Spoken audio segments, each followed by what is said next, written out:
ग्वालियर में सड़क में दो कार धंस गई हैं। क्रेन से दोनों कार को निकाला गया है।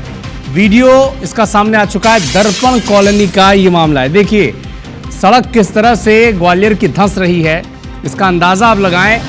ये वो सड़क है दर्पण कॉलोनी की जिसमें दो कार धंस गई है। वीडियो इसका सामने आ चुका है। तो पहले महल रोड, फिर झांसी रोड और अब ग्वालियर का दर्पण कॉलोनी का ये रोड जहां पर दो कार समा गई, धंस गई। महल रोड जहां 15 दिन के भीतर 8 बार वो सड़क धंसी थी। झांसी रोड पुराना बस स्टैंड के सामने जो सड़क थी वो धंस गई। और अब दर्पण कॉलोनी की सड़क आप देख रहे हैं जो जो दो कारें हैं वो यहां धंस गई हैं। क्रेन से अब दोनों कारों को निकाला जा रहा है। तो बारिश के इस मौसम में सड़कों के धंसने की खबर अब यूं कहें कि मध्य प्रदेश के ग्वालियर में आम हो चली है। नासिर गौरी हमारे सहयोगी फोन लाइन पर जुड़ चुके हैं। नासिर, पहले महल रोड, फिर झांसी रोड और अब दर्पण कॉलोनी का जो सड़क है ये भी धंस गया है और यहाँ पर दो कारें भी इसके नीचे फंस गई हैं। बिल्कुल, ये लगातार ग्वालियर शहर में सड़कों के जो धंसने का जो सिलसिला है वो जारी है और एक नई ताजा तस्वीर ये दर्पण कॉलोनी की है। तस्वीरों में आप देख सकते हैं कि एक स्कॉर्पियो कार है वो पूरी तरह से धंस गई है, उसमें काफी डैमेज भी हुआ है। इसी के साथ में जो उसके बगल में आप देखेंगे कि एक ब्रेजा कार है वो भी धंस गई है। ये तस्वीरें हैं जो दर्पण कॉलोनी की।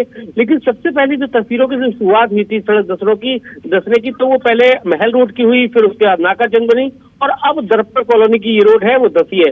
तो कुल मिलाकर के तो ग्वालियर की जो सड़कें हैं अब उसकी गुणवत्ता पर लगातार सवाल खड़े हो रहे हैं। नगर निगम बार बार दावा कर रहा है कि अब उन जो सड़क के जो ठेकेदार है बनाने वाले उनके पास कार्रवाई करेंगे, लेकिन ये कार्रवाई कब होगी ये फिलहाल जवाब नहीं है, क्योंकि 4 अधिकारियों को तो सस्पेंड कर दिया गया है महल रोड के मामले में, लेकिन अब तक किसी भी ठेकेदार के खिलाफ कोई बड़ी कार्रवाई नहीं की गई है। और यही वजह है कि आप देखने में यही आ रहा है कि जो भ्रष्टाचार की जो सड़कें हैं लगातार धंसती हुई जा रही हैं। नजर बना के रखिएगा नासिर, आपको अपडेट आपसे लगातार हम दर्शकों तक पहुंचाते रहेंगे। शुक्रिया। तो देखिए दर्पण कॉलोनी की तस्वीरें हैं ग्वालियर की जहां पर दो कार सड़क धंसने से उसमें दब गई हैं और अब क्रेन की मदद से इन्हें बाहर निकाला जा रहा है। क्यों ये ऐसी स्थिति बन रही है, कौन इसका जिम्मेदार है, अंदाज लगाना ज्यादा मुश्किल है नहीं। जिम्मेदारी ये किसकी है कि सड़कों की मरम्मत हो। और बारिश में अगर ग्वालियर की हर सड़क का हाल ये ऐसा रहेगा तो फिर लोग क्यों न परेशान हो।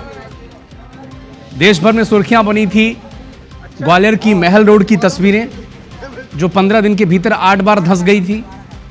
प्रभारी मंत्री भी वहां पहुंचे थे, दावा किया था कि ऐसी स्थिति दोबारा नहीं बनेगी, लेकिन फिर दोबारा बनी। झांसी रोड जो हाईवे को जोड़ती है जो सड़क बस स्टैंड के पास, वो धंस गई। और अब तीसरा मामला सामने आया दर्पण कॉलोनी का जहां पर दो कार धंस गई है सड़क के नीचे धंसने से और अब क्रेन के जरिए निकाला जा रहा है। और ये जो तस्वीर आप देख रहे हैं ये भोपाल की तस्वीरें, एमपी नगर की तस्वीरें और ये आज की तस्वीरें जो लेफ्ट में आप देख रहे हैं ये ग्वालियर की तस्वीरें। तो एमपी नगर पॉश इलाका माना जाता है और ग्वालियर जो अब पूरे देश में सड़क धंसने के नाम पे मशहूर हो रहा है, सुर्खियों में आ रहा है। तो ये मशहूरियत गलत वजह से सामने आ रही है। उम्मीद है कि प्रशासन इस पर ध्यान देगा, लेकिन ध्यान अगर दे रहा होता प्रशासन तो महीने भर के भीतर 3 ऐसे मामले नहीं सामने आते जिसमें सड़क ही धंस जा रही है। भोपाल की तस्वीरें आप देख रहे हैं, ये भोपाल के एमपी नगर की तस्वीरें हैं जहां पर 5 से 7 फीट का गड्ढा यहां पर हो गया सड़क के बीचों बीच।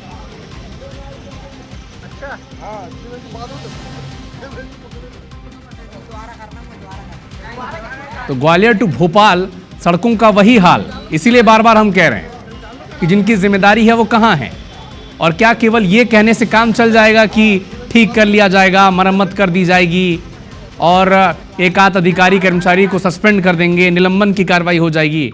तो क्या जनता को इससे राहत मिलेगी या फिर सड़कें ठीक होंगी तो राहत मिलेगी?